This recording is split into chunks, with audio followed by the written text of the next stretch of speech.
In this video, we're going to clarify a point about orientations and integration that Fortney does bring up, but he actually isn't careful about it, and that leads to some incorrect answers in chapter 7 of his book for when he's computing integrals.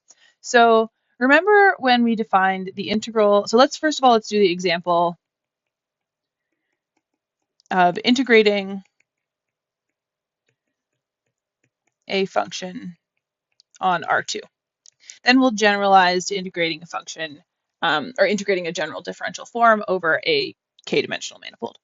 So the integral of f dx wedge dy is equal to the double integral over the region R of f dx dy. But it's important that because this is equal to the integral, the double integral over R f dy dx, we cannot have this be equal to the integral over R f dy wedge dx, because these are not equal. These are not equal, they're negatives of one another.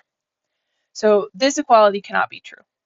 And what is different between this equality that I'm boxing in red and this equality that I boxed in blue? Well, the difference is I consider dx wedge dy to be a positive volume form. So dy wedge dx is also a volume form, right? Any n form on an n manifold is considered a volume form, a non-zero n form on an n manifold. So any wedges of coordinate forms is a volume form. But the order in which I take those wedges matters. There's positive and there's negative. So the way that I tell the difference is in R2, I should always have that at a point, any point, if I plug in a vector, if I plug in two vectors where to get from, so I'll call this red one v, and I'll call this this green one w, and I'm at the point p. Oops, that's not the right blue. What I should be computing when I'm taking dx wedge dy of v and then w is the area of this pink rectangle. And that area is going to be positive. Dx wedge dy of v at p, w of p will be greater than 0. But dy wedge dx of v of p, w of p is going to be less than 0. And so that's the sense in which dx wedge dy is positive, while dy wedge dx is negative. And the way that I can figure out whether another volume form is a positive volume form or not. So for example, there's the form dr wedge d theta. And well, actually, let's not think about that yet. That'll be when we talk about change of coordinates. So basically, on R2, this formula for how to compute the integral of a n form only works if I have only because dx wedge dy is positive, which means exactly this. If I plug in, a pair of vectors into dx wedge dy, and the parallelogram they span has positive area, then I have a positive volume form. Okay, so in general, on Rn, in general, dx1 wedge all the way out to dxn is considered positive. So I'll write that as greater than 0. Or you know what, I'll just write that as is positive.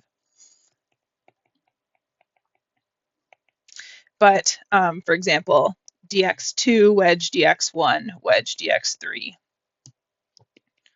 wedge all the way out to dxn is negative.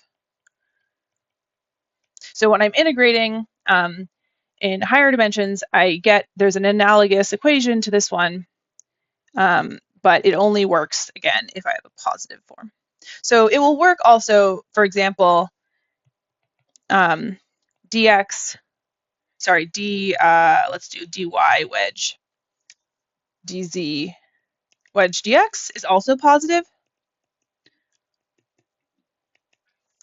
because because it's sort of two transpositions away from dx wedge dy wedge dz, but it's a little bit complicated to think about this. So basically what I would say is, you know, if you're integrating in normal, in like sort of Cartesian coordinates on Rn, just only use this formula when you're integrating with respect to the standard volume form. Okay, so now what happens when we do change of coordinates?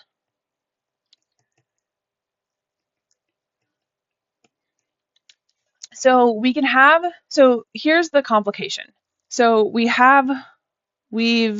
said, so we've argued that the integral over r of f dx1 wedge all the way out to dxn is equal to the integral over phi of r of phi inverse pullback of f dx1 wedge all the way out to dxn. And this, so we actually have not argued this for all phi. So this is for phi from Rn to Rn, which is a diffeomorphism. But the argument that we showed only works and if phi preserves orientation. So the argument we've shown only works if phi preserves orientation. There is a similar argument that we're not going to go through in this video about if phi reverses orientation, but instead we'll talk about an example which should illustrate what actually happens when phi reverses orientation. So let's do the really simple example of phi of x, y is equal to yx. So this is going to define u and v, two new coordinates. Okay, so in this case, what I get is r of f dx wedge dy. Okay, so now, so f is a function of x and y. Let's actually do an example because I think it will be even easier if I fix r. So let's say r is the unit cube. So it's this x, y, 1, 1. And let's have f of x, y just be equal to the function x. So now what our formula tells us is that the integral over r of f dx wedge dy, which is the integral from 0 to 1, 0 to 1, x dx dy. This is by, you know, our first formula up here. When I do change of coordinates, so I get the exact same region because phi of r is just equal to r. But so let me show the formula. And then when I take phi inverse pullback of f, excuse me, I need to plug in the new coordinates for x and y. So so f of yx is now y, and then dx wedge dy. Well, x is y and y is x, so this is dy wedge dx. Okay, and so you can see immediately that this is now the integral from 0 to 1, 0 to 1, y dx wedge dy with a negative sign, and then that's equal to the negative integral from 0 to 1, 0 to 1, y dx dy. And the problem here is that these two integrals are negatives of each other. So if I actually were to compute the integral, let's compute this first one. So this is an example of the problem with this formula. I'll give it a star with a circle around it.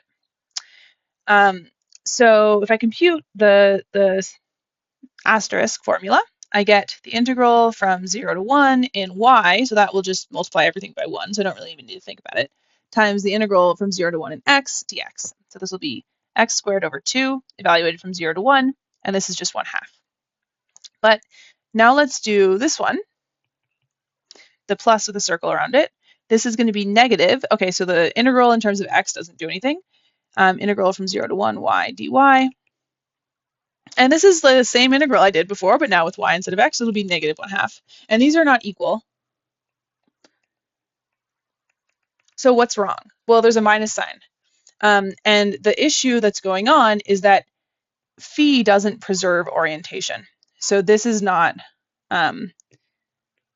this criterion that's really required for my formula star to hold is not satisfied. So what I should actually have instead of this, so I'll copy it down, is that the real change of coordinates formula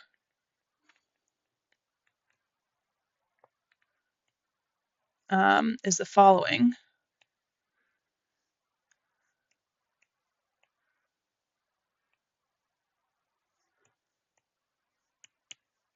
So these two things are equal if phi is a diffeomorphism,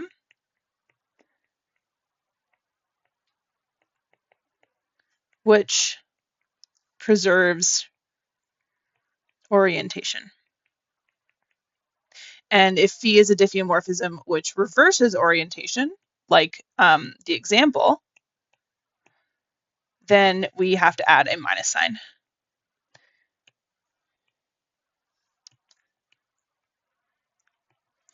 Okay, I'm going to plug in my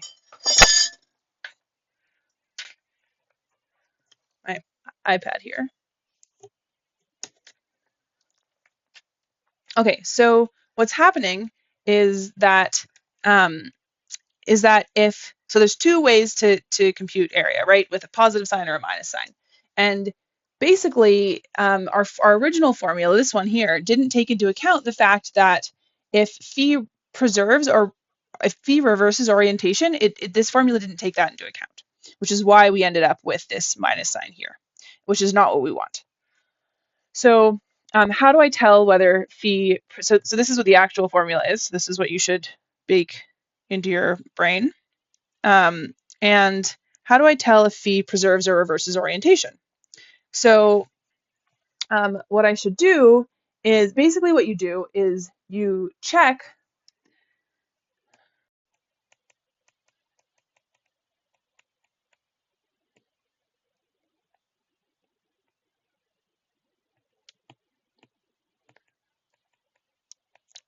Okay, so what you want to do is you want to check that d phi sends a positively, so check that d phi sends a sort of positive area parallelepiped to a positive area one parallelepiped. So what do I mean by this? So let's look at our example of phi of x, y is equal to u of x, y equals y, v of x, y equals x. So in this example, when I have my uv coordinates, a positive, so u comes first, right? So a positive area parallelepiped in uv coordinates, let's say it's right there, at that point, is going to, if I plug in the purple and then the red, it's going to compute the area of this parallelepiped, and that will be positive. And one thing to notice is that when I go from the purple to the red, I'm going counterclockwise. But under phi inverse, let's say phi inverse, x, y, I'm switching x and y. So this point actually goes over here, and the purple vector will now point, so it's pointing in the positive u direction, so that's the same thing as the positive y direction. And the red vector is pointing in the positive v direction, which is the positive x direction, so it should point that way. And then I'm computing again, in dx wedge dy, we'll compute the area of the pink parallelepiped. But now to get from purple to red, I'm going clockwise. So that's how I tell that phi reverses orientation.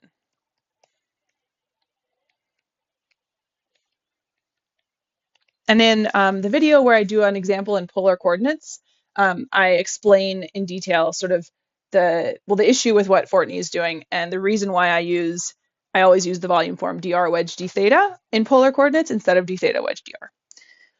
Because this formula only works, this formula here only works for dr wedge d theta, and then this formula here will only work if phi is preserving orientation, so if it's sending dx wedge dy to dr wedge d theta. So basically, if the other way I can do this is I can see what phi inverse or phi pulls the volume form back to, and if it computes areas positively or negatively. So an alternate method is that here phi inverse pullback of dx wedge dy is going to be dv wedge du because x is v and y is u, and this is minus du wedge dv, and the positively oriented volume form in uv coordinates should be du wedge dv. So this minus sign tells me that I'm going to be getting an extra minus sign in this first formula if I do this, so that's why I need to do the second formula.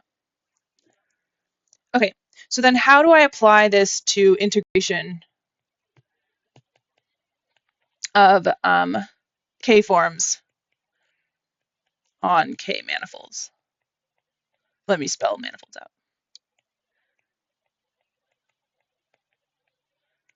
So what is happening is when I integrate alpha over sigma k, I need to choose an orientation of sigma k. So for example, if I have, so what is an orientation? An orientation is a choice of sort of which parallelepipeds have positive area. So on my sphere, say, for example, at each tangent space, and this choice needs to be sort of continuously varying. So I can't just randomly choose. So at every tangent space, I'm going to choose to say, okay, I want, let me use the colors again. So I want, when I go clockwise from my first vector to my second vector and plug that into my volume form, I want that to be positive.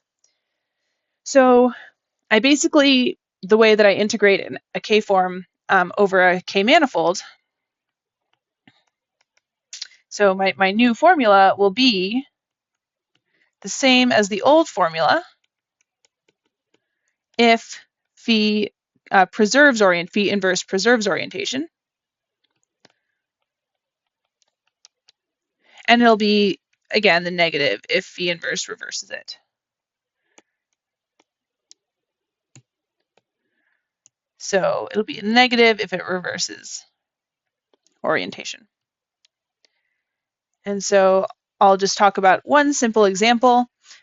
So for example, if I want to integrate over the top half of the sphere some one form, so let's integrate, like, let's say alpha is x dx plus y dy plus z dz, and I want to integrate that over the top half of the sphere of S2. So I have phi inverse of xy is equal to, let's say, xy root 1 minus x squared minus y squared. So in this case, phi inverse is orientation preserving, so I use my first formula. But another example I could do is phi inverse of xy is equal to yx root 1 minus x squared minus y squared. And this is orientation reversing. And the reason why is if I take my xy plane, right, I know that sort of going counterclockwise is my positive orientation on the xy plane. But when I push this forward to the top half of the sphere, so this point would be like over, that's a bad point to choose. Maybe I'll put it here. would be over here somewhere. So let me draw actually all of everything that's happening. So here's my point. Point's going here somewhere. Here's my x direction. So now x goes in the y direction and y goes in the x direction. So I should have like, that should be going up, and going up is going sideways. So now you can see that this area, which I computed, which is sort of a positive area in the xy plane, is now a negative area because the arrow is going clockwise. So everything involves an orientation, and that's very important. And you, for surfaces in R3, the orientation it's like in multivariable calculus when you chose a normal vector, because basically the right-hand rule is basically just this counterclockwise or clockwise arrow. For parameterized curves, it's a direction, so a choice of orientation for a parameterized curve.